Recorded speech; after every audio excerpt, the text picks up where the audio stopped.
جس نے اپنے ساتھیوں اور پورے خاندان کو اس کام میں لگا رکھا ہے کہ آدم کی اولاد کو قیامت کے دن ناکام کر دے۔ لیکن ابلیس کے خاندان میں ہی پیدا ہونے والا وہ کون شیطان تھا جس نے ابلیس سے بغاوت کر دی اور محمد صلی اللہ علیہ وآلہ وسلم پر ایمان لے آیا۔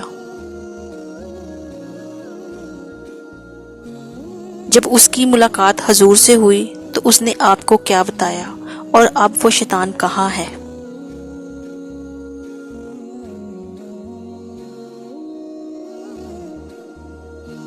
اللہ تبارک و تعالیٰ نے انسان کو مٹی اور جنات کو آگ سے پیدا فرمایا۔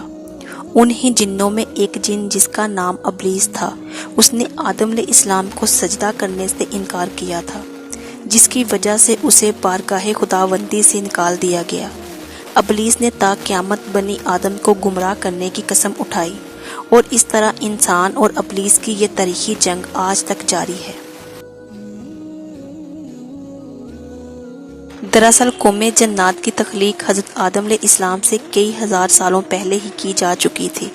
ابلیس جو کہ قوم جنات کا ایک فرد تھا، اسے بھی اللہ نے انسانوں کی طرح شعور اور نسل بڑھانے کی عقل بخشی تھی۔ بعض شیاطین ایسے تھے کہ جن کو اللہ نے جوڑوں میں پیدا کیا تھا، اور جس طرح انسانوں میں مرد و عورت کے ملاپ سے بچے ہوتے ہیں، اسی طرح شیطانوں کے اندر شیاطین جن اور شیاطین جنی کے ملاپ سے شیاطین بچے جنم لیتے ہیں۔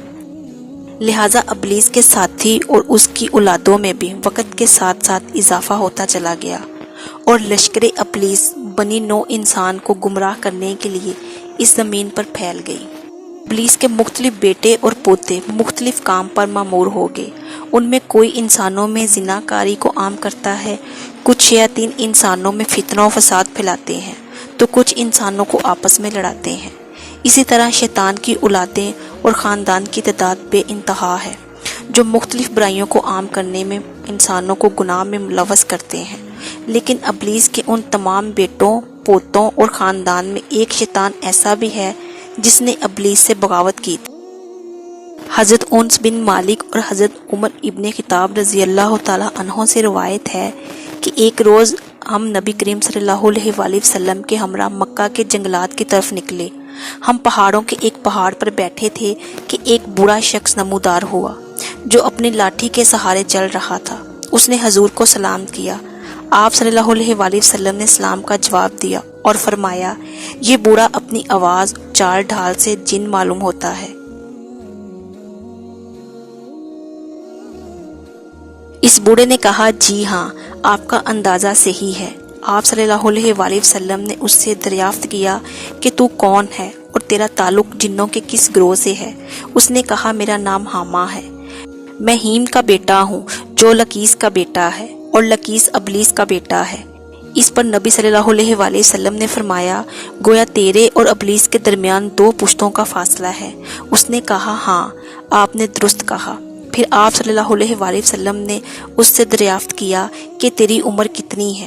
اس نے کہا، یا رسول اللہ، جتنی عمر اس دنیا کی ہے اتنی ہی میری عمر ہے، یا شاید اس سے کچھ کم ہوگی۔ جن دنوں قابیل نے حابیل کو قتل کیا تھا اس وقت میں بچہ تھا اور میری عمر چند برس کی تھی، مگر بات سمجھتا تھا، پہاڑوں میں دوڑتا پھرتا تھا، لوگوں کا کھانا اور غلہ چوری کر لیا کرتا تھا، اور لوگوں کے دلوں میں وسوسے بھی ڈال لیتا تھا کہ وہ اپنے عزیزوں سے بدسلوکی کریں۔ اس پر حضور نے فرمایا، یہ تو بہت برا عمل ہے۔ اس نے حضور سے کہا، مجھے ملامت نہ فرمائیے، کیونکہ میں ان لوگوں میں سے ہوں جو حضرت نوح علیہ السلام پر ایمان لائے تھے اور ان کے ہاتھوں توبہ کر لی تھی، اور دعوت دین کے کام میں ان کی مدد کی تھی، یہاں تک کہ میں 1 سال تک حضرت نوح کے ساتھ ان کی مسجد میں رہا ہوں۔ میں حضرت ابراہیم علیہ السلام سے بھی ملاقات کی ہے، اور جس وقت ابراہیم علیہ السلام کو آگ میں ڈالا جا رہا تھا اس وقت میں بھی ان کے ساتھ تھا۔ میں حضرت یعقوب اور حضرت یوسف علیہ السلام کی صحبتوں میں بھی رہ چکا ہوں، اور جب حضرت یوسف علیہ السلام کو ان کے بھائیوں کنویں میں ڈال رہے تھے تو میں بھی ان کے ساتھ تھا، اور یوسف علیہ السلام سے پہلے ہی اس کنویں میں پہنچ گیا تھا۔ میں حضرت موسیٰ علیہ السلام سے بھی مل چکا ہوں اور ان سے تورات سیکھی ہے، اور جب میری ملاقات حضرت عیسیٰ سے ہوئی تو میں موسیٰ علیہ السلام کا سلام ان تک پہنچایا تھا۔ حضرت عیسیٰ علیہ السلام نے مجھے انجیل سکھایا تھا، اور اور اے نبیوں کے سردار، حضرت عیسیٰ علیہ السلام نے فرمایا تھا کہ اگر تم حضرت محمد صلی اللہ علیہ وآلہ وسلم سے ملاقات کرو تو میرا سلام ان کو پہنچانا۔ چنانچہ میں اس امانت سے سب کا دوش ہونے کے لیے آپ کی خدمت میں حاضر ہوا ہوں اور حضرت عیسیٰ علیہ السلام کا سلام آپ کی خدمت میں پیش کرتا ہوں۔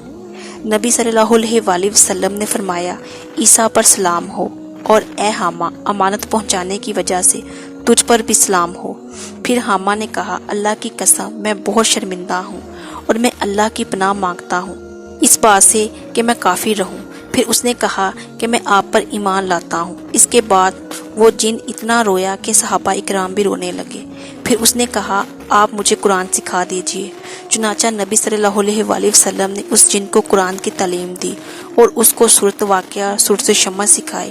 پھر آپ صلی اللہ علیہ وآلہ وسلم نے اس سے فرمایا، اے حامہ، جب کبھی بھی تجھے کوئی حاجت ہو تو پھر میرے پاس آ جانا، ہم سے ملاقات نہ چھوڑنا۔